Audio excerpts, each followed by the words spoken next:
Magluluto nga pala ako ng chop suey at yung isasawag kong gulay ay yung mga na-harvest ko dun sa aking mini garden. Hello, minasan, konnichiwa. Tara, samahan nyo kami today's mini vlog. Ibang na-harvest kong gulay ay ginawa pong salad ni mother-in-law. Tapos nagluto nga rin po pala siya ng iba pa naming ulam. Pagkatapos pong magluto ng binan ko, ay ako naman po yung magluluto mga auntie. Ito nga po yung naisipan ko lutuin chop suey. Bago ko hiwain yung mga gulay ay maglalaga muna ako dito ng itlog ng pogo. Ito nga po yung ilalagay ko sa hog mamaya. Kung napanood nyo po yung mini vlog ko ng isang araw mga auntie, ito na po yung mga na-harvest kong gulay. Para hindi masayang at masira, ay lulutuin ko na po. Ito nga po yung unang ginawa ko. Hiniwa ko lang po itong cauliflower. Papansin nyo po na merong sira yung ibabaw. Okay lang po yan dahil tatanggalin ko na lang. Kaya nga pala nagkaganyan yung cauliflower ko mga auntie dahil late ko na po itong hinarvest. Nagpa dyan kaya po hindi ito naging maganda dahil inabutan po ng winter. Tapos ko pong mahiwa ay hinugasan ko muna at ibababad. Tapos nun ay nagbalat na rin po ako dito ng carrots. Doon nga po pala sa na-harvest kong carrots ay dalawa lang po yung malaki. Yung maliliit naman po dahil matamis kaya pampakin ko na lang. Napakalaking tipid po talaga kapag meron tayong mga sariling tanim. Hindi mo na kailangan pang pumunta sa palengke. Tapos nga po ng ilang minuto ay ito na po yung mga nahiwa ko. Syempre bago ko po makalimutan ay maglalagay din tayo dito ng repolyo. Ito nga po yung na-harvest ko repolyo mga auntie, tignan nyo naman. Konti lang po yung laman ay okay na din po. Basta ang mahalaga ay makain.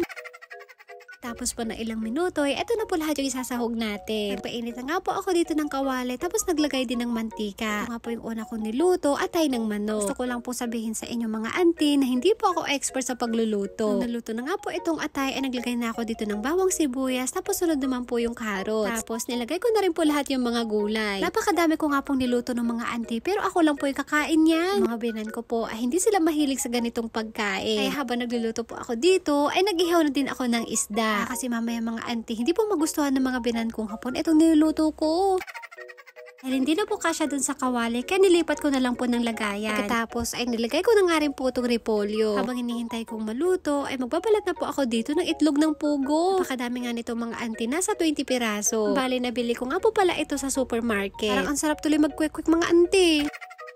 Katapos ko nga po palang lagyan ng pampalasa, ay naglagay din ako dito ng cornstarch. Tapos sinunod ko na nga rin po yung itlog ng pugo. Tapos na nga po pala ako magluto mga auntie, tapos binabantayan ko po itong binan kong babae. Ako nga po na meron siyang niluluto at gusto ko pong matutunan. At ito nga po pinatikim sa akin ng binan ko. Bago po ang lahat, ito nga po pala yung broccoli na na-harvest din natin doon sa ating mini garden. Napakaganda nga po ng kulay dahil kulay violet. Bali niluto ko na nga po pala ito nung nakaraang araw. Sa mga nagtanong nga po pala sa comment section, hindi po ito cauliflower kundi broccoli. Kaso nga lang po mga auntie, iba po yung kulay. Kahit ako po mga auntie, first time ko lang po makita ng ganitong kulay ng broccoli. Binabad ko nga po pala ito ng mga 30 minutes, saka ko po nilaga. Tapos naglagay lang po ako ng mayonnaise dito sa ibabaw. Ito na nga po mga auntie, tapos ko na pong lutuin tong ating chop suey. Medyo napatagal nga po ako sa pagluto, kaya po yung ibang gulay ay medyo malambot na. Pero okay lang po ito mga auntie, basta makain. Alam nyo po, namimiss ko na tuloy ulit magtanim ng gulay. Kaso nga lang hindi po pwede ngayon dahil taglamig. Wala mo na po akong garden vlog ngayon mga auntie. Sa mga nag-aabang po ng garden vlog, siguro mga 2 buwan pa po. Kaya lang po, maraming salamat sa panonood. See you on my next vlog. Sayonara and Salamat po,